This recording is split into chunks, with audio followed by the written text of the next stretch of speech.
ang mga kwento ng pag-ibig, kwento ng buhay at kwento ng pag-asa dito sa Barangay Love Stories. Love Stories.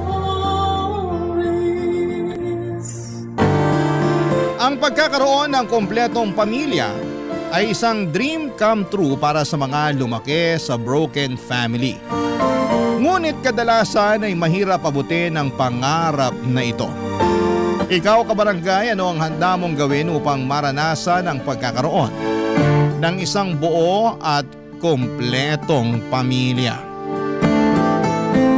Dear Papa Dudut, magandang araw po sa inyo at sa mga kabarangay natin. Ako po si Jeff at ngayon po ay gusto ko pong ibahagi sa inyo ang mga pinagdaanan ko sa buhay. Nalaman ko po ang tungkol sa Barangay LS dahil sa isang taxi na sinakyan ko noong pumunta ako ng Maynila. Na-curious po ako sa kwento noong araw na yon at mula noon ay palagi na ako nakatutok sa Barangay LS tuwing alas 12. Lumaki po ako dito sa Masbate at pinalaki po ako ng mama ko ng mag-isa. Only child po ako at hindi ko po nakilala ang papa ko. At sa totoo lang ay matagal ko nang iniisip kung ano ang pakiramdam na magkaroon ng tatay. Kahit po ganoon ay naging maayos naman ang buhay ko dahil si mama po ay hindi nagkulang sa akin sa pagmamahal at pag-aaruga. Siya lang po ang naging gabay ko sa buhay. At dahil doon ay nakapagtapos ako ng pag-aaral at may small business rin po ako na karinderya ni mama dito sa Masbate. Sobrang mahal ko po ang mama ko at napakalaki ng utang na loob ko sa kanya. Ngunit syempre ay hindi ko maiwasang magtaka at magtanong tungkol sa papa ko. Noong bata pa po ako ay wala akong nakitang larawan o kahit na anong alaala tungkol sa papa ko. Tuwing tinatanong ko po si mama ay kadalasan ay nililihis niya ang usapan. O kaya naman ay binibigyan niya ako ng malabong sagot. Isang bagay na hindi ko po malilimutan ay noong sinabi ni mama sa akin na matagal na raw silang hiwalay at baka patay na raw ang papa ko. Pero wala namang kasiguraduhan yon kasi pati siya ay hindi rin po alam kung nasaan ang papa ko. Minsan po ay naisip ko kung ano kaya ang pakiramdam na magkaroon ng isang buong pamilya. Yung tipong may tatay ka na kasama sa bahay, ano kaya ang pakiramdam nang may father figure na laging nandyan sa tabi mo.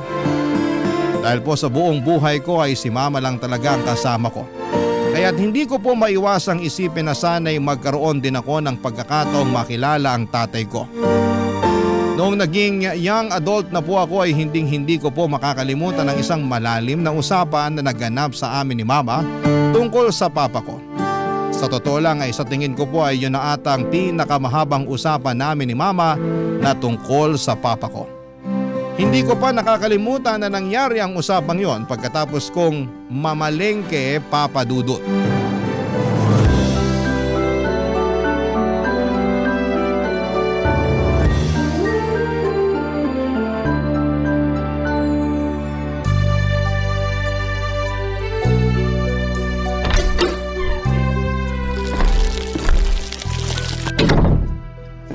Ma, nandito na ako. Ito na yung mga pinabili mo sa akin. Ay, mabuti naman, nak. Nabili mo rin ba yung mga pinabili ko sa yung sibuyas at bawang? Opo ma, walang labis, walang kulang. Yung mga isda at karne, nabili mo rin ba? Siyempre, hindi ko po makakalimutan yun. Ayan po, oh. Kaya ikaw yung pinakapaborito kong anak eh. Anong pinakapaborito? Eh ako lang naman po yung anak nyo. Ay, oo nga pala. Sorry, nakalimutan ko eh. Kayo talaga? Nga pala, nak. Anong gusto mong kainin? Ipagluluto kita. Kayo naman ma, hindi nyo na po kailangan gawin yan. 20 years old na po ako. Kaya ko na po sarili ko. Pero ikaw pa rin ang baby ko eh. Pakurot nga sa pisngi. Ma, aray ko naman. Aray ko. Sakit na ma. Tama na po. Wala kang choice. Ipagluluto kita. Ma, pwede ba? Mag-relax lang kayo. Ako na pong bahala sa lahat. Yung pagpapatakbo ng karinderya, yung mga gagawin sa bahay, yung pamamalengke, yung pagluluto, ako na pong bahala dun. Di na po kayo bumabata. Ayoko nai-stress kayo. Ikaw talaga? Na-appreciate kita, nak. Pero makapagsalita ka naman, parang ang sarap-sarap mo magluto. Hayaan mo na kasi kung magluto. Akala mo ba hindi ko napapansin na puro itlog, hotdog at ham na lang ang kinakain mo? Hindi yun mabuti sa katawan. At isa pa, hindi rin ako magiging komportable kung andito lang ako sa bahay buong araw at nakatunganga. Tapos nagsiselfone at nanonood lang ng TV. Ay, mukhang hindi ko na po kayo mapipigilan. Sige na nga, kayo na hong bahala. Tumabi ka dyan, magluluto ako ng sinigang na baboy. Diyan ka lang, akong bahala sa'yo. Thank you ma, I love you. Love you din anak. Relax ka lang dyan, hihiwain ko na muna tong mga ingredients na kailangan para sa lulutuin ko. Ay, nga pala nak, kamusta naman yung karinderya natin? Okay naman po ma. Hindi na po ako nagpapautang kasi yung ibang hirap singilin eh. Hay nako, tama yan. Yang karinderya na yan ang bumubuhay sa atin kaya dapat natin alagaan yan. Mabuti na lang talaga mapagkakatiwalaan yung mga taong nakuha natin para magbantay sa karinderya. Ay, pero ma, naisip ko lang siguro mas magiging magaan ang buhay natin kung andito si Papa, no? Ano? Jeff naman. Ilang beses ko bang ipapaalala sa'yo na tigil-tigilan mo na yung kakabanggit sa papa mo na yan? Wala namang naiambag sa buhay natin yung tao na yun eh. Naiintindihan ko naman po kayo ma na walang naiambag sa buhay natin si Papa kaso hindi ko naman po maiwasan na magtaka. Nilitrato kasi niya wala kayong maipakita sa akin eh. Sorry na ka. Akala ko kasi sapat na yung ialay ko sa'yo yung buong buhay ko. Hindi pa pala. Ma, hindi yun ang ibig kong sabihin. Simulat sa pool, alam ko na kayo lang ang tumayong magulang ko at dahil doon, sobrang pasasalamat ko sa inyo. Ay, basta nak, maniwala ka na lang sa akin. Wala tayong mapapala sa papa mo. Tsaka isa pa, maayos naman ang buhay natin ngayon na. Hindi tayo naghihirap. Nakakapag-ipon tayo ng maayos, nakapagpundar tayo ng sarili nating bahay at napapatakbo din natin ng maayos yung negosyo. Nak, maniwala ka. Hinding-hindi natin kailangan yung papa mo na yon. Alam ko naman yun ma, pero syempre may mga oras na curious lang ako. Narinig mo na ba yung kasabihan na curiosity killed the cat? Ay sa pocketbook nyo naman nakuha yung kasabihan na yan. Loko-loko ka talagang bata ka. Ang ibig sabihin nun, may mga bagay na mas mainam ng hayaan natin. Kasi kapag inusisa pa natin to, mapapahamak at masasaktan lang tayo. Ano naman po kinalaman nun sa pusa? Ay, ewan ko sa'yo nak. Sumasakit ang ulo ko sa'yo. I-search mo na lang sa internet. Kayo naman ma, nagbibiro lang ako. Siyempre alam ko po ibig sabihin nun. Pero sige na nga ma, hindi na kita kakausapin tungkol kay Papa. Ayaw ko naman na mag-away tayo. Baka saan pa mapunta tong usapan natin eh. At ito ang tatandaan mo. Habang nandito pa ako, hinding-hindi kita pababayaan. Wala akong pakialam kung uugod-ugod ka na at nakatungkod. Aalagaan kita hanggang sa huling hininga ko. I love you ma, payakap nga ako. I love you din anak. O siya, tatapusin ko na tong niluluto ko ha. Sigurado akong gutom ka na. Tulungan ko na po kayo. Noong araw na yon ay sinabi ko kay mama na hindi ko na siya kakausapin tungkol sa papa ko. Pero ewan ko ba Papa Dudut, hindi ko pa rin maiwasang maging curious at magtaka tungkol sa pagkatao ng papa ko. Siguro noong bata pa ako ay wala akong masyadong pakialam kung may papa ako o wala kasi tulad nga ng sabi ko ay napalaki naman ako ng maayos ni mama. At maganda rin naman ang naging childhood ko. Pero habang lumalaki ako at nagkakaroon ng mas malalim na pag-iisip, doon na ako nagsimulang magtanong-tanong, mag-question sa mga bagay-bagay tungkol sa buhay at isa na nga doon, ang pagkatao ng papa ko. Sana kaya siya ngayon? Ano kaya ang buhay niya? May pamilya na kaya siya? Ang mga tanong na ito ay laging bumabagabag sa isipan ko. Kaya isang araw ay nag-decide akong hanapin siya sa Facebook. Pero kahit anong gawin ko ay wala akong makita hanggang isang araw. May isang babae na nag-message sa akin sa Facebook. Nagpakilala siya bilang si Carmela at tita ko raw siya sa ama.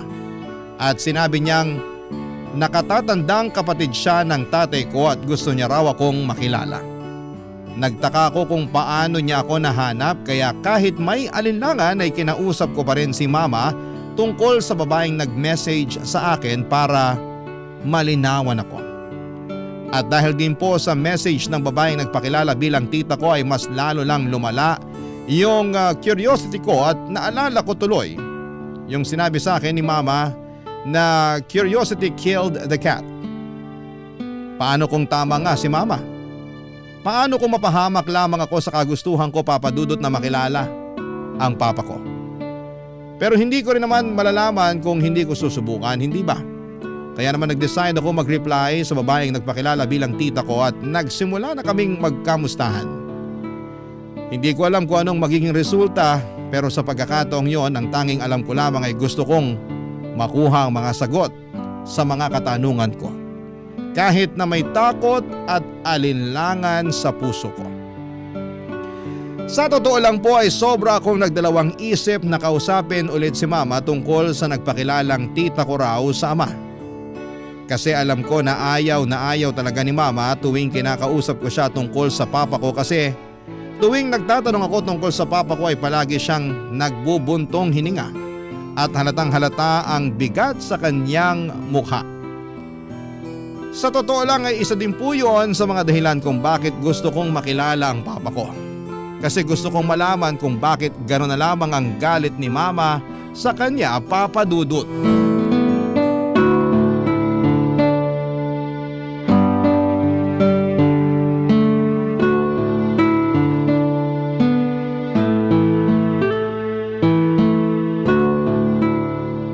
Jeff, anak! Halika nga dito, bilisan mo! Sandali lang, ma. Tinutupi ko pa yung mga damit ko. Mamaya na yan, halika na muna dito. Okay. Ano po yun, ma? Tingnan mo itong nakita ko sa Facebook, nak. Mag-end of the world na daw bukas. Mama naman, wag po kayo nagpapaniwala sa mga ganyan. Fake news yan. Anong fake news?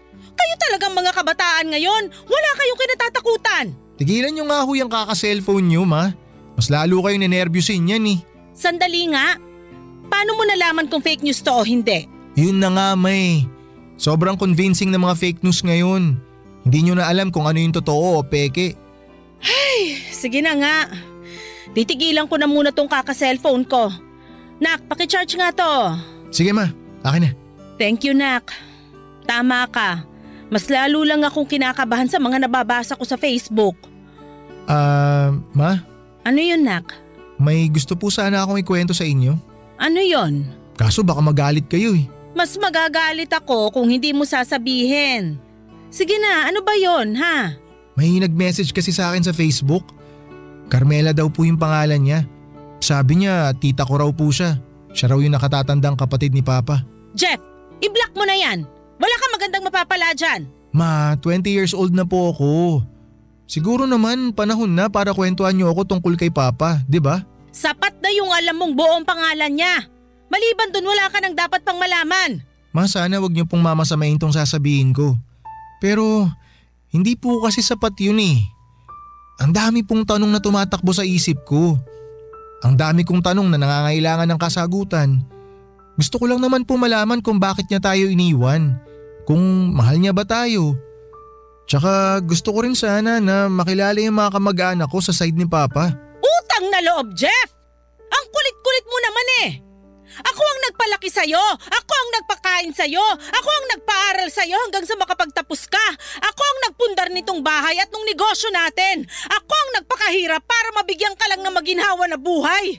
Tapos ngayon hahanapin mo lang yung tatay mo? Ayaw sana kitang sumbatan pero naririndi na ako sa kakabanggit mo sa papa mo!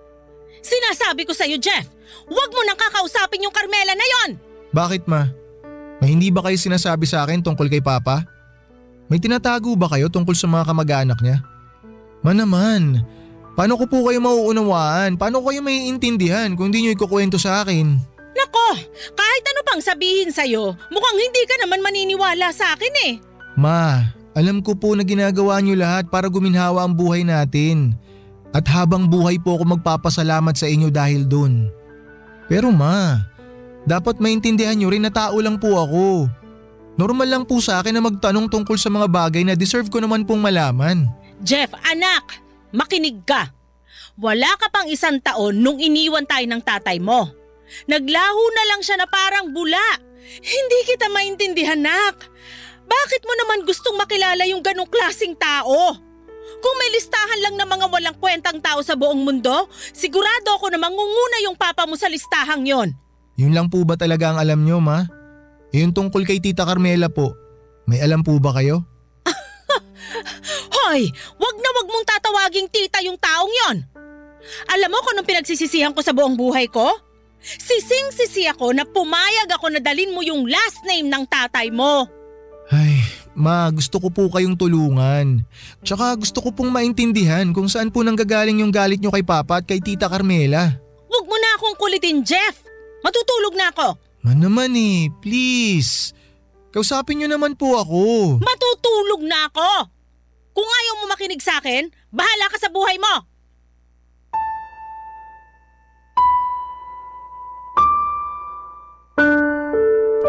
Naisip ko po noong mga panahong yon na siguro'y gano'n ang kalaki ang galit ni mama sa papa ko at sa buong pamilya ng tatay ko.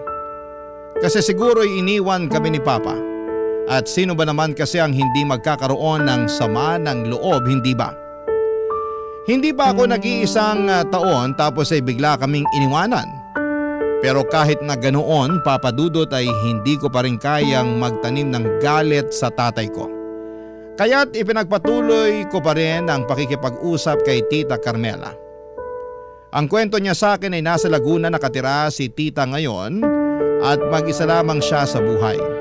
Sobrang naawa ko sa kanya kaya't palagi ko siyang kinukumusta. Tinanong ko rin sa kanya ang tungkol kay Papa at ibinahagi ko kay Tita Carmela yung sama ng loob ni Mama sa Papa ko. At ang sabi niya ay hindi raw handa si Papa na maging tatay noong naging sila ni Mama. Kaya bigla na lamang siyang umalis at iniwan kami. Noong nabasa ko yun ay sobrang galit at sakit ang naramdaman ko. Pero bigla ding humupa. Nanatili pa rin sa akin yung pagnanais ko na makilala ang papa ko. Ayon din kay Tita Carmela, nasa Amerika raw si Papa pero balak niyang umuwi sa Pilipinas pagkatapos ng ilang buwan. Aaminin ko na na-excite ako nang narinig ko yon. Sinubukan ko pong hingin kay Tita Carmela yung contact details ng papa ko. Pero ang sabi niya ay hindi na raw nagsa-cellphone si Papa dahil sobrang na-overwhelmed na siya sa buhay sa Amerika. Ikinuwento pa ni Tita Carmela na nagkaroon daw ng asawa si Papa doon pero hiniwalayan din siya nito. Kaya sobrang na-depress si Papa.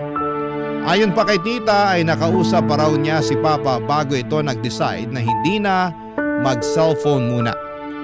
Sa totoo lang, sa mga sandaling yun ay awang-awa ko sa side ng tatay ko. Yung papa ko pala ay nalugmok sa depression.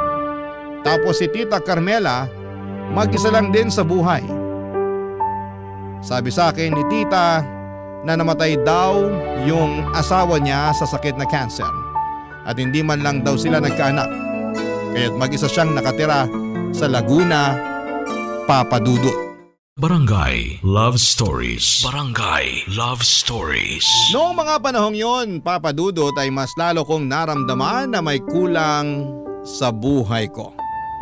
Lalo na ngayon na nakilala ko si Tita Carmela at nalaman ko pa ang kagustuhan ng papa ko na umuwi ng Pilipinas. Sa totoo lang ay noong inalok ako ni Tita Carmela na tumira kasama siya sa Laguna ay talagang gustong-gusto ko nang tanggapin ang alok niya. Don't get me wrong, mahal na mahal ko po si Mama. At kailanman ay hindi ko siya ipagpapalit sa kahit na sino. Kahit pa sa papa ko. Pero ang tanging gusto ko lamang noon ay makilala ang father's side ko, lalo na ang papa ko. Yun ang mahirap i-explain kay Mama.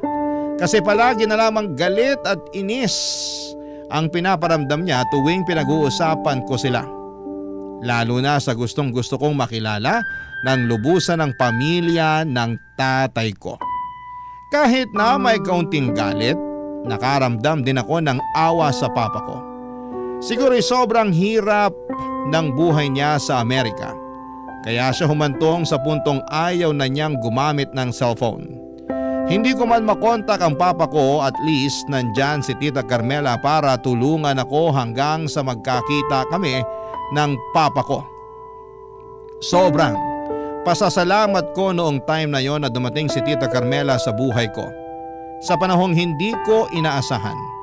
Naisip ko rin na baka eto na ang sign mula sa Diyos para sa akin na makilala ko na ang papa ko at matulungan akong makita ang mga sagot sa mga tanong ko tungkol sa kanya.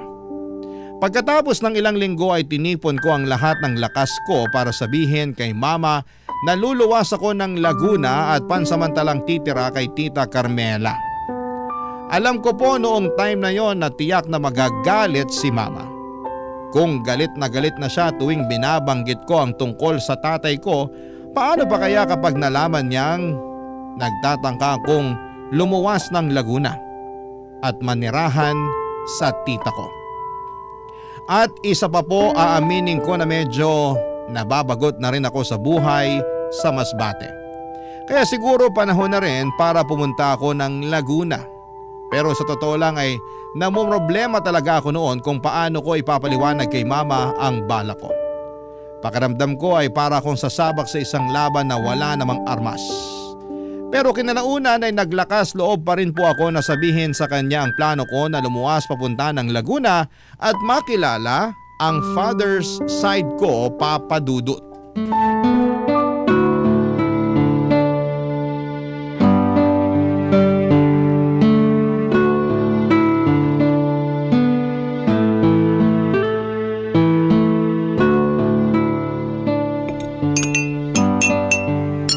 Jeff, nak! Tigilan mo na muna yung kaka-cellphone mo dyan. Kakain na tayo. Nagluto ako ng adobo. Huy, Jeff! Nakikinig ka ba? Bakit ba sobrang busy mo dyan sa cellphone mo? Ma, may gusto po sana akong sabihin sa inyo. Bakit ganyan yung mukha mo? May problema ka ba? Ipangako niyo po muna sa akin, nakakalma lang kayo na hindi kayo magagalit. Oo na, ano ba kasi yun? Ako tuloy tong kinakabahan sa'yo eh. Ma, ano? Magsalita ka na. Hindi po kasi madali para sa akin na sabihin to sa inyo eh. Nakabuntis ka ba, Jeff? 20 years old ka pa lang ha? Ma, ano ba naman kayo? Hindi ho. Wala po ako nabuntis. Jeff, sabihin mo na sa akin. Kung hindi tatamaan ka na talaga sa aking bata ka. Inalok po kasi ako ni Tita Carmela na tumira sa kanya sa Laguna eh. Nagpapatawa ka ba? Pupuntahan mo yung babaeng yon? Hindi pa nag-iisang buwan simula nung nakausap mo yun sa Facebook ah! Mapakinggan niyo po muna ako. Ang sabi niya kasi sa akin, nasa Amerika daw si Papa at uuwi daw dito sa Pilipinas next month. Nasisiraan ka na ba ng bait, ha? Wag mong susubukan na makipagkita sa mga taong yon, sinasabi ko sa'yo. Nabuhay ka ng ilang taon na hindi sila nakikilala o nakakasama. Hindi mo sila kailangan. Napatunayan mo na mismo sa sarili mo na kaya mong umasenso na walang tulong o gabay nila. Ma, sorry po pero sobrang unfair niyo naman po sa akin. Bakit pinipigilan niyo ako na makilala si Papa tsaka yung mga kamag-anak ko sa side niya? Kung talaga nagmamalasakit sa'yo yung papa mo, bakit kailangan niya pang idaan sa kapatid niya yung plano niyang umuwi ng Pilipinas? Bakit hindi siya mismo mag-message sa'yo? Hiniwalayan daw si Papa ng asawa niya sa Amerika, Ma. Kaya hanggang ngayon depressed siya. Kaya nga ako makikipagkita kay Tita Carmela kasi siya yung magsisilbing tulay para magkita kami ni Papa. Para makilala ko siya. Ba't ba ang tigas ng ulo mo? Hindi ba sinabi ko na sa'yo na i-block mo yung Carmela na yon? Kung hindi mo kaya, ako na mismo ang magbablock dyan. Akin na yung cellphone mo! Teka, Ma, ano ba kayo? Tawan niyo yung cellphone ko! Akin na yan, maniwala ka sa akin para rin Ma, sa'yo ano to! ba? Akin na... Ayan tuloy, nahulog yung cellphone ko! Lubayan mo na yung Carmela na yon! At lalong-lalo na yung papa mo! Karapatan kong makilala si Papa, Ma! Karapatan ko yon bilang anak niya! Mabuti sana kung naging mabuti siyang ama sa'yo, pero hindi!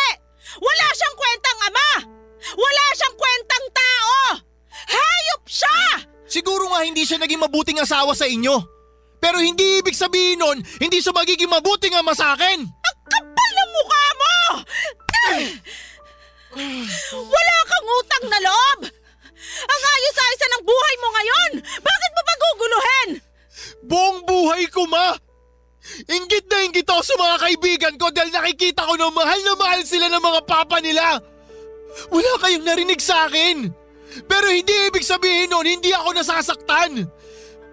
Ma, ito na po yung pagkakataon ko para makilala yung tatay ko. Tapos ipagkakait niyo po sa akin. Hindi sa ganun yon, anak! Maniwala kayo sa akin, nagpapasalamat ako sa inyo dahil pinalaki niyo ako ng maayos. Pero hindi niyo pa rin matatanggal sa akin yung kagustuhan na makilala yung tatay ko.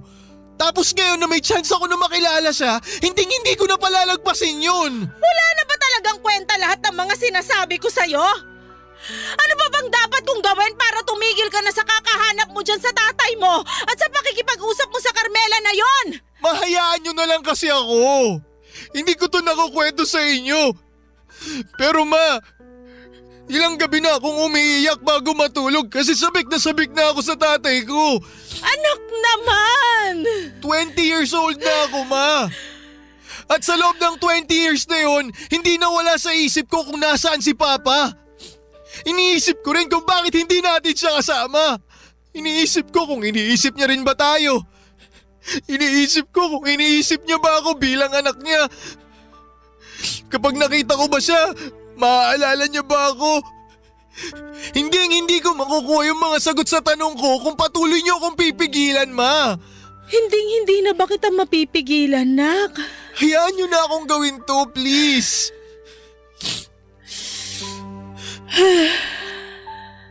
Sige na. Pumapayag na ako. Totoo, ma? Pumapayag ka na? Oo. Pumapayag na ako. Basta lagi kang magte-text sa akin.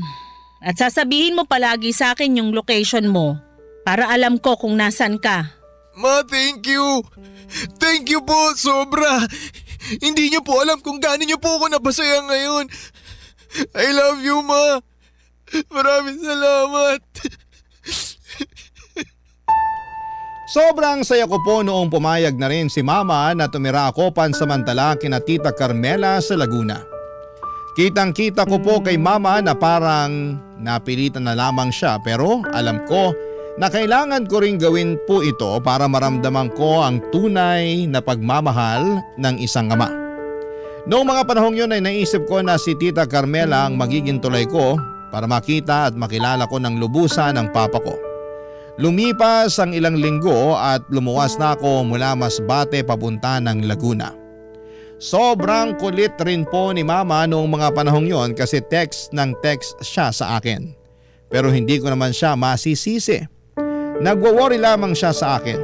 20 years old na ako pero para pa rin akong mama's boy.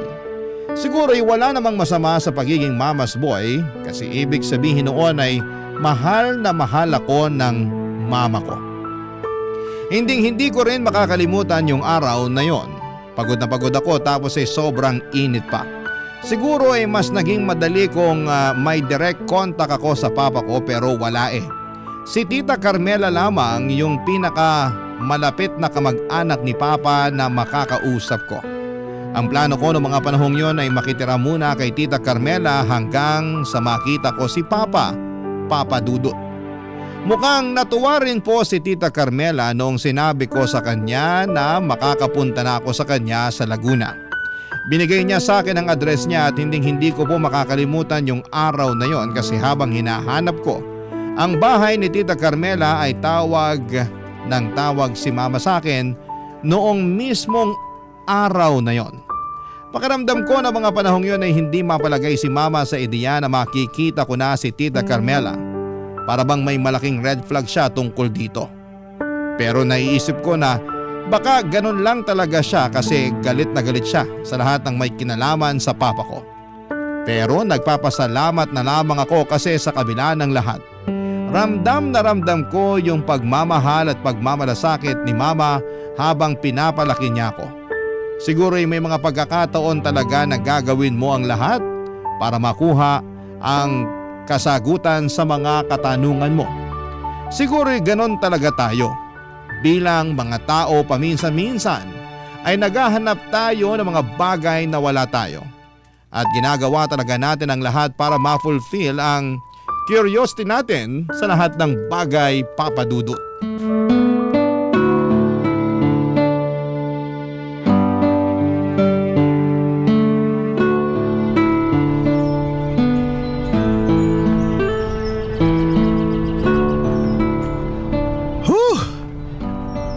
Patay na ata ako sa init dito kakahanap sa bahay ni Tita Carmela. Ay. Hello, Ma? Nak, kamusta ka na? Asan ka na ba ngayon? Nasa Laguna na ho ako. Nandito na po ako sa address na binigay sa akin ni Tita Carmela, kaso ang dami pong bahay dito eh, isa-isahin ko pa. Nak, paano kung mag-hotel ka na lang kaya? Hindi mo naman siguro kailangang makituloy sa Carmela na yan para lang makita yung papa mo kung sakasakali, di ba? Ma, gaya nga po ng nakwento ko sa inyo, ang sabi sa akin ni Tita hindi na po nagsiselfone si Papa. At ang huling sabi ni Papa kay Tita Carmela, dito raw po siya sa Laguna tutuloy pag uwi niya ng Pilipinas. Bakit po ba tutol na tutol kayo na kay Tita Carmela ako makituloy? Ay nako nak, obviously magkapatid sila ng papa mo. Sigurado ako may saya din sa utak yung babaeng yan. Ayokong mahawa ka sa kanila. Ay, huwag kasi kayo mag-alala, Ma. Kaya ko na po ang sarili ko. Tsaka isa pa po, huwag naman po kayong judgmental. Hindi naman siguro siya masamang tao dahil lang iniwan tayo ni Papa, di ba? Magkaibang tao naman sila eh. Huwag muna natin siyang husgahan, Ma. Jeff! Ma, si Tita Carmela na ata yun. Tatawagan na lang kita mamaya, ha? Sige nak, mag-iingat ka dyan ha. Bye! Sige, Ma. I love you. Tita! Hello po! Jeff! Masaya ako't nagkita na rin tayo sa wakas. Ako rin po, Tita. Sobra. Payakap nga. Kumusta ka na? Kumusta ang biyahe mo, ha? Okay naman po pero medyo napagod lang po ako sa biyahe. O halika, pasok ka na sa bahay. Thank you po. O huwag kang mahihiya, ha? Itrato mo ng iyo ang bahay na to. Wow! Ang ganda po pala ng bahay niyo. Maliit lang tong bahay. Papagawan ko pa ng second floor sa susunod na taon. Nabanggit niyo, Tita, na mag-isa lang po kayo dito, di ba? Para na din sa'yo ng papa mo. Siyempre, para at least kung pupunta kayo ng Laguna, may matutuluyan kayo, hindi ba? Kung gusto nyo, pwede nga dito na kayong tumira kasama ko. Ay, thank you po sa offer, Tita. Na-appreciate ko po, sobra. O eto, magtubig ka muna. Thank you po, thank you. Ano ka ba? Thank you ka ng thank you dyan. Sorry, Tita, medyo nahihiya po kasi ako sa inyo eh. Hindi mo kailangang mahiya. Dalawa lang tayo dito. Feel at home lang, okay? Sige po. Ay, nga po pala, Tita. May bagong balita po ba kayo tungkol kay Papa? Well, nung last ko siyang nakausap, sabi niya bumili na raw siya ng plane ticket in advance. Next month na daw yung alis niya at dito raw siya tutuloy sa akin. Pero sa ngayon, sa tingin ko nakapatay yung cellphone niya eh. Pero huwag kang mag-alala. Pwede kang tumira dito sa akin hanggang sa magkita kayo ng papa mo. Malaking tulong na po to sa akin. Maraming salamat po. Naku, wala yun. Basta ikaw. Ay nga pala, bakit naka-leather shoes ka? Wala ka bang rubber shoes? Kung gusto mo, pwede kitang bilhan. Ito po kasi ang uso ngayon, tsaka matibay po to. Kaya lagi ko pong ginagamit. May pera ka ba? Sana wag mong mamasamain tong sasabihin ko, ha? Pero sabihan mo lang ako kung wala ka ng pera, ha? Sige po, Tita. Huwag po kayong mag-alala sa akin, may dala naman po akong pera. Pero salamat po talaga sa concern nyo. Naku, mabuti na lang talaga at dito ka nakituloy sa akin. Kasi kung hindi, sigurado akong mauubos ang pera mo. Kaya nga po eh. Salamat po talaga, pinatuloy nyo ako dito. Ay nga pala, kumusta naman kayo ng mama mo sa Masbate? May maayos ba kayo na tinutuluyan doon? Opo, Tita, okay naman po kami. Huwag nyo po kaming alalahanin. Yung mama mo nga pala, nagkita na kami niya ng isang beses noong sila pa ng papa mo. Hindi ba niya naikwento sa'yo? Hindi po eh. Wala po siyang nabanggit. Ay nako, hindi bale. Huwag kang mag-alala kasi pwede na tayong magtsikahan dito sa bahay kahit buong araw pa. O basta, kung may kailangan ka, magsabi ka lang ha? Tuluyan na po akong nakituloy sa bahay ni Tita Carmela, Papa Dudut. Mukhang mabait naman po si Tita Carmela kahit medyo marami siyang tanong. Iniisip ko na lamang na baka talagang concerned siya sa akin. Hindi ko na po minasama yung mga tanong niya tulad ng may pera ka ba at maayos naman kayo ng mama mo kasi ayaw ko namang manghusga agad ng tao. Marami po kaming napag-usapan ni Tita Carmela at kadalasan ang topic namin ay tungkol sa papa ko. Ayon kay Tita, Nang maghiwalay sina mama at papa, nagtrabaho daw ang papa ko sa isang hotel sa Amerika bilang bartender at sa Amerika na rin siya nakapangasawa ng ibang babae. Pero ang problema, tutol daw ang pamilya ng babae kay papa, kaya raw isa yon sa mga dahilan kung bakit siya sobrang na-depress. Ikinuwento pa ni tita na tiniis daw ni papa ang buhay sa Amerika para makakuha ng green card. Paliwanag naman ni Tita Carmela, sensitibo raw ang tatay ko at madali siyang malungkot.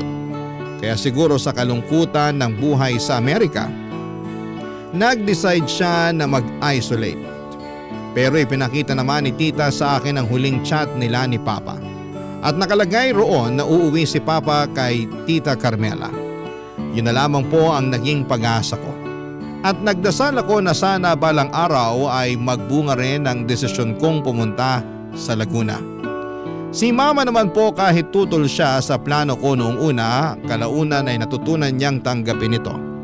Araw-araw po akong tinatawagan ni mama at kinukumusta. Laging tanong sa akin ay kung kailan daw ako uuwi sa Masbate at palagi ko pong sinasabi na uuwi ako kapag nakita ko na si papa. Mabuti na lamang po at may pinsan ako na mapagkakatiwalaan kaya siya muna ang tumutulong kay mama sa mga gawaing bahay at sa pagpapatakbo ng karinderya, Papa Dudut. Barangay Love Stories. Barangay Love Stories. Aaminin ko po na sobrang nababagot na ako sa bahay ni Tita Carmela ng mga panahong yon.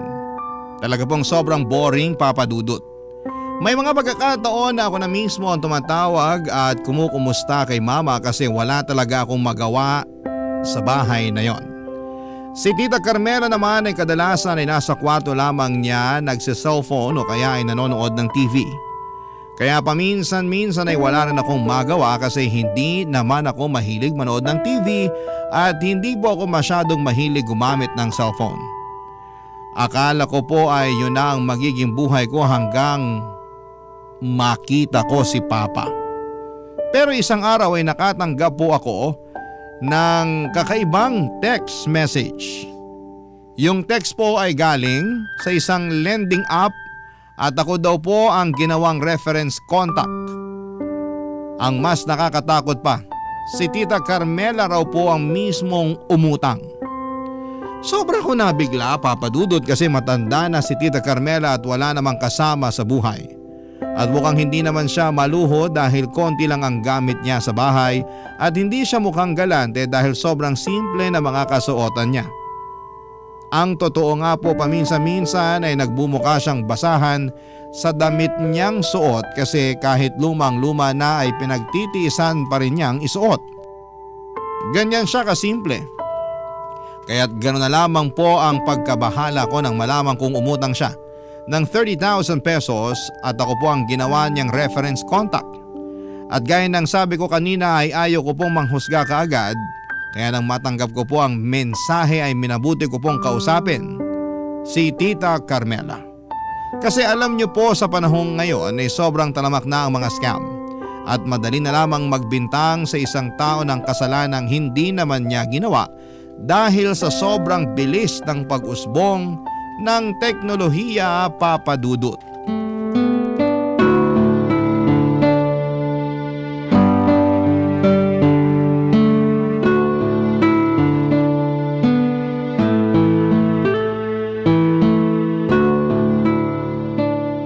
Tita? Oh, Jeff! Naku tita, pasensya na po sa storbo ah. Kinatok ko na po kayo dito sa kwarto nyo. Naku, walang kaso yon. Ay nga pala, nagluto ako ng itlog at corned beef kanina habang natutulog ka. May itinabi ako dun sa mesa para sa'yo. Kumain ka na lang ha. Salamat po.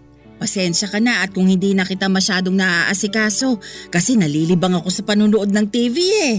Alam mo naman, mag-isa na lang ako sa buhay at eto na rin yung nakasanayan kong libangan.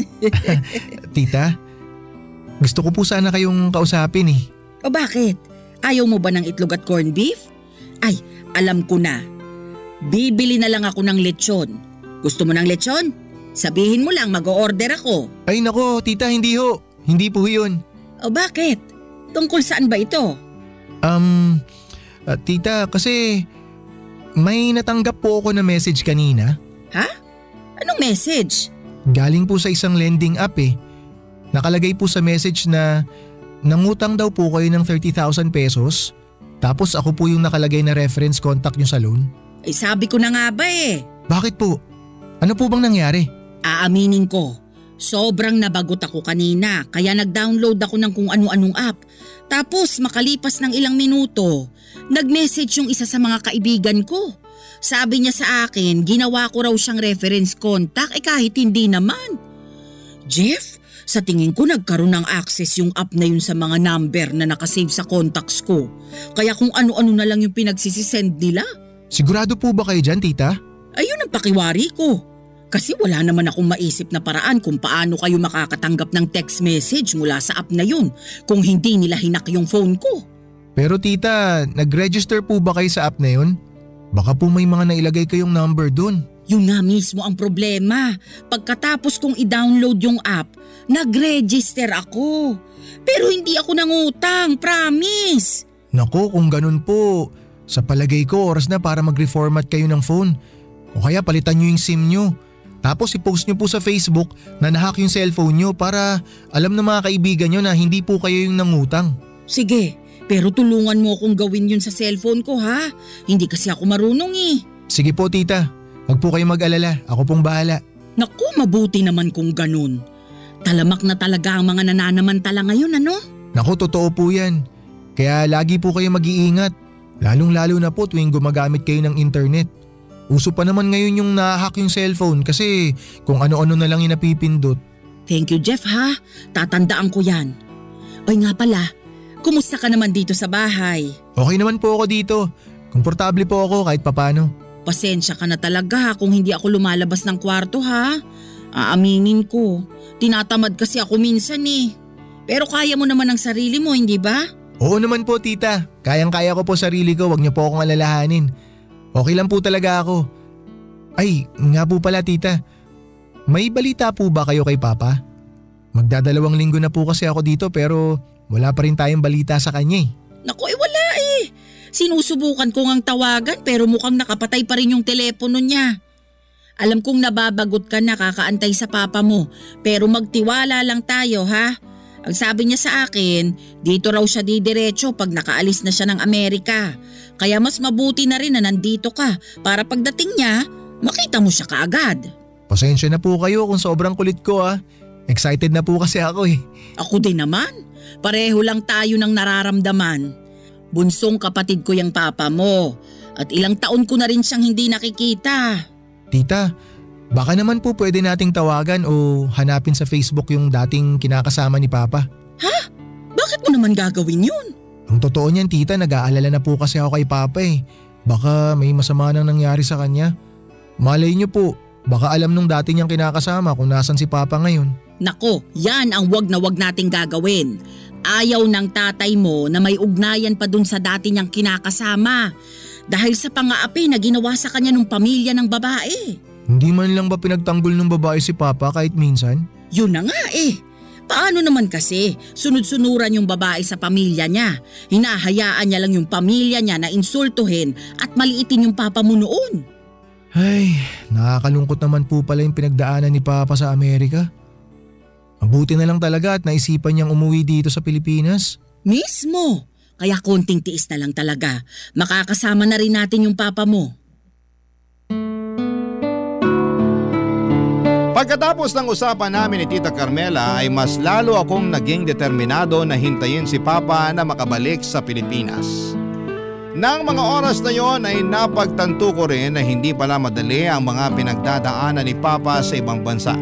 Kaya't mas inihanda ko na ang sarili ko para tanggapin at patawarin siya kapag nagkita kami. Na-realize ko na kailangan kong kalimutan ang ginawa niyang pag-iwan sa amin ni Mama dahil marami na rin naman siyang pinagdadaanan. Lumipas ang ilang araw at medyo nahiya na ako kay Tita Carmela. Kasi bukod sa libre yung tinutuluyan ko, libre pa yung pagkain ko. Parang hindi ko na kayang tanggapin ang lahat ng tulong niya. Kaya naman naisipan ko na ako na lang mismo ang bibili ng sarili kong pagkain. Ayaw kong maging pabigat sa kanya at may savings naman ako sa ATM ko. Kaya hindi naging problema yon. At gusto ko ring maramdaman na may contribution ako sa mga bagay-bagay sa bahay na yan. Sa ganitong paraan, kahit papaano ay mararamdaman kong hindi ako labis na umaasa kay Tita Carmela at may sarili akong kakayahan. Pero dumating ang araw na napansin kong medyo naging irritable at wala sa mood si Tita Carmela. Hindi ko siya masyadong maintindihan at sa bawat araw na lumilipas, ramdam ko ang pagbabago sa kanyang pag-uugali. Tuwing sinusubukan ko siyang kausapin ay hindi na siya lumilingon sa akin at parang may iniiwasan o may hindi siya gustong iparating. Minsan ay bigla na lang siyang tumatalikod at pumapasok sa kwarto niya nang walang paalam. Na para bang ayaw niyang makipag-usap. Ganito siya ng halos 1 linggo at ako'y nag-worry na. Hindi ko alam kung ano ang nangyayari o kung may dahilan siya para magbago ng ganito. Palibas ay medyo hindi ko rin siya kayang tanungin ng diretsyo kaya't pinili ko na lamang na maghintay at obserbahan siya. Kaya nung isang araw na umalis siya sa bahay para mamalengke, naisipan kong sorpresahin siya. Nais ko sanang ibalik ang kabutihang loob na ibinigay niya sa akin.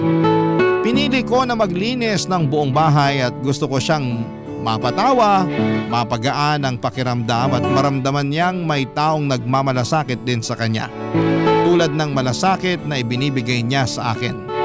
Habang abala ko naglilinis ay naramdaman ko ang kahalagahan ng mga maliliit na bagay na nakakatulong upang maging magaan ang samahan. Habang nag-uusap kami ni Mama sa telepono at patuloy na naglilinis, doon ko matutuklasan ang isang bagay na hindi ko po inaasahan. Isa itong bagay na magpapabago sa pananaw ko at magpapaalala sa akin kung gaano kalalim ang mga pinagdadaanan ng bawat isa sa atin. Pati na rin si Tita Carmela. Sa pagkakataong yun ay isang tanong at pahayag mula kay Mama ang magpapadali sa pag-unawa ko sa mga nangyayari at magbubukas ng isang bagong pinto ng realisasyon sa puso ko.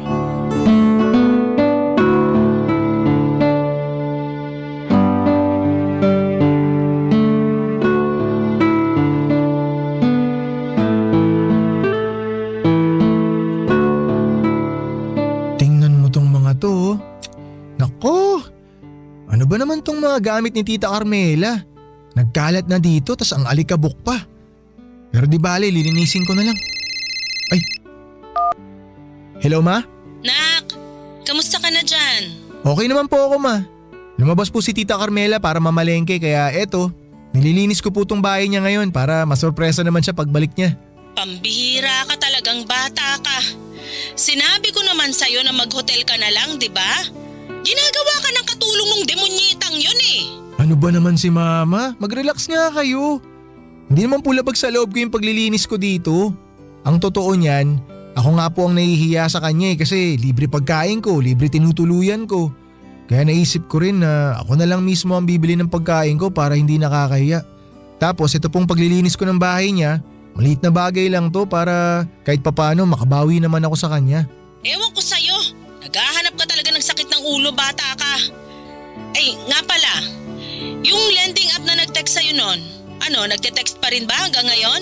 Hindi na po ma. Ewan ko lang ha. Pero sa totoo lang, wala pa rin akong tiwala sa babaeng yon. Kayo naman ma. Paano kung nagsasabi naman ng totoo yung tao? Na talagang nahack yung cellphone niya. Hay nako Jeff, hindi ako pinanganak kahapon. May pakiramdam ako na may utang na hindi nababayaran yung bruhang yon. Hayaan nyo na ma. Wala naman na ako natatanggap na text galing sa app na yun eh. Kaya okay na. Nak, Jeff, okay ka lang? Bakit bigla kang inubo? Ano ba kasi mga pinagagagawa mo dyan? Okay lang ako ma. Masyado lang kasi maalikabok tong drawer ni tita dito sa sala. Nililinis ko lang po. Tigilan mo na nga yan. Huwag niyo na ako intindihin ma. Nababagot kasi ako dito eh kaya hayaan niyo na ako. Bahala ka na nga. Hey, napatawag nga pala ako kasi may hihingin akong pabor sa'yo. Ano po yun, ma? Manghihiram lang sana ako ng 2K sa'yo. May parcel kasi ako napaparating. Okay lang ba? May cash kasi ako dito kaso may paggagamitan pa ako kaya naisipan kong babayaran ko na lang yung delivery through online banking. Kala ko naman kung ano, wala pong problema. Bubuksan ko lang tong banking app ko tapos padala ko na agad sa inyo yung pera. Salamat, nak. Saan ba yung banking? Ayan. Okay, wait lang ma. Hala? Ano to? Oh, bakit? Anong problema? Ipapadala ko na po sa inyo yung 2K ma, sandali lang. O yan ma, sent na po. Thank you, nak. Love you. Huwag kang mag-alala, babayaran din kita pagbalik mo, ha? Sige ma, tawagan ko na lang po kayo mamaya. Tapusin ko na po itong paglilinis ko dito para makapagpahinga na rin ako. Sige, nak. Ingat ka dyan. Bye!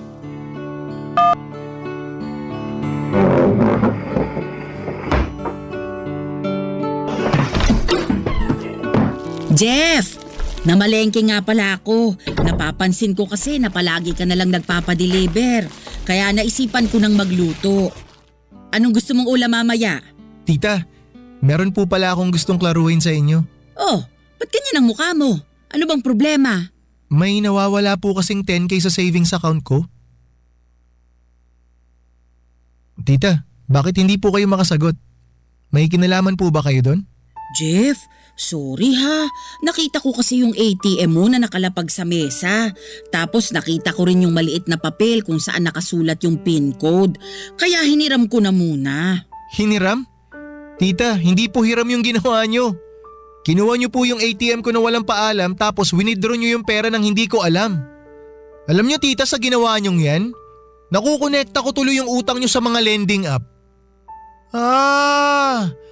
Kaya siguro kung ano-ano yung natatanggap ko ng mga text galing sa lending app no.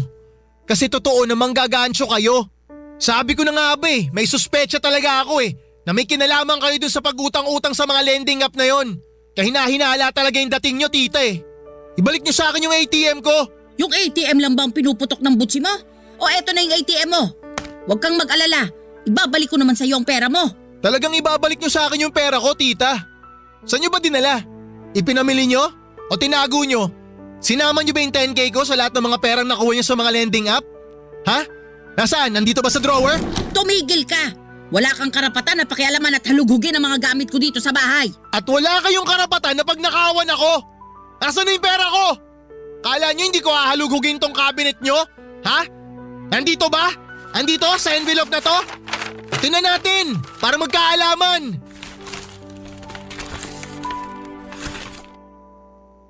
Tita, ano to?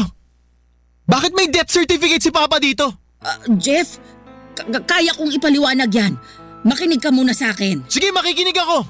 Simulan nyo na magpaliwanag. Ano ibig sabihin nito? Jeff, yung papa mo kasi, matagal nang patay. Matagal na siyang patay? So all this time niloloko nyo lang pala ako?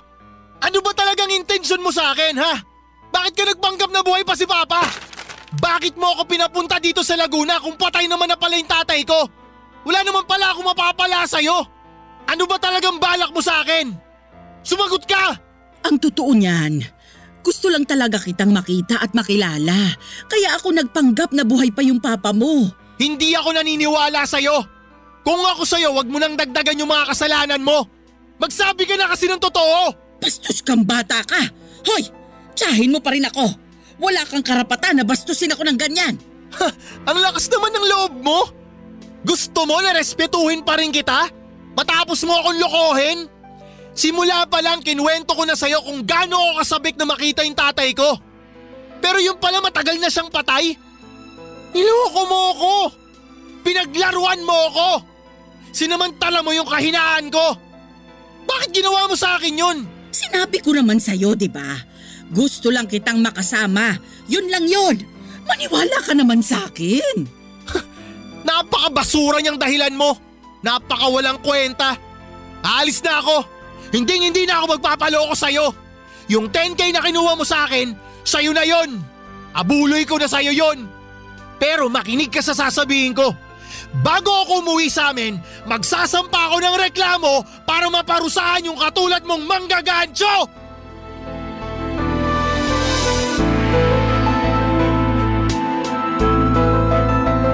Pagkatapos ng usapan namin ni Tita Carmela, agad ko nang kinuha ang mga gamit ko. At agad na akong umalis sa bahay na yon. Siguro maraming magtatanong sa mga kabarangay natin kung bakit hindi ko ipinaglaban yung 10,000 na ninakaw niya sa akin. Ang totoo ay mahalaga pa rin sa akin ang pera. Pero mas mahalaga yung peace of mind ko. Kasi kadalasan ay nakukuha ko lamang yung peace of mind na sinasabi ko kapag umalis ako sa mga sitwasyon na nakakagalit at nakabibigat sa pakiramdam ko. Sa mga panahong yon, ang makita si Tita Carmela ay nagdudulot lamang sa akin ng sama ng loob. Kinabukasan ay umuwi ako ng Masbate at ikinuwento ko ang lahat kay Mama ang mga nangyari. Doon ko nalaman ang lahat-lahat. Sinabi ni Mama na ang dahilan kung bakit sila naghiwalay ni Papa ay dahil nalaman niyang pinagnanakawan siya ni Papa. At ang dahilan kung bakit hindi niya ito sinabi sa akin noon ay dahil ayaw niyang magbago ang tingin ko kay Papa. Gusto raw ni Mama na isipin ko na iniwan kami ni Papa, kesa isipin ko na manggagancho ang Papa ko. Grabe ang pagsisisi ko noon dahil hindi ko pinakinggan si Mama. Kung sana mula pa lang ay nakinig na ako sa kanya, hindi na sana ako naloko pa ni Tita Carmela. Sa totoo lang, kahit pinagsinungalingan ako ni Tita Carmela, nabuhay pa raw si Papa at kahit kinuha niya ang pera ko nang hindi ko alam ay tahimik ko na siyang pinatawad at pinilit na kalimutan. Ang tanging gusto ko lang talaga ay mawala na ang koneksyon ko sa side ng Papa ko. Kahit yung detalye ng pagkamatay ni Papa ay wala na sana akong balak alamin kasi gusto ko lang talaga na makapag-move on. Lumipas sa mga buwan at naging masaya at mapayapa na ang buhay namin ni Mama. Mas lalo kong natutunan na magtiwala at maging masunurin kay Mama. Hanggang isang araw na curious ako at ni-research ko si Tita Carmela sa internet. Dito ko po nalaman na may karma palang dumating sa kanya. Hindi man agad-agad pero dumating din. Nalaman ko na nakulong siya dahil matagal na siyang involved sa isang scam at nalaman ko rin na nakalibing na pala si Papa sa Negros Occidental. Hindi ko na inalam pa ang mga detalye kung bakit sa Negros inilibing si Papa at kung gaano na katagal nanggagatso itong si Tita Carmela. Ipinagpapasa Diyos ko na lamang po ang lahat ng kasalanan nila. Ang importante lang sa akin ay ayokong madamay sa karma nila at masaya na ako at kontento sa piling ni Mama. Maraming salamat po at binigyan niyo po ng pagkakataon na maibahagi ang isang bahagi ng buhay ko sa inyong programa. Ang inyong forever kapuso at kabarangay, Jeff. Barangay Love Stories. Barangay Love Stories. Ano ang masasabi mo sa ating Barangay Love Stories today? Abangan namin ang sagot mo sa comment section. Barangay LS 97.1. 97.1. Forever. Number 1.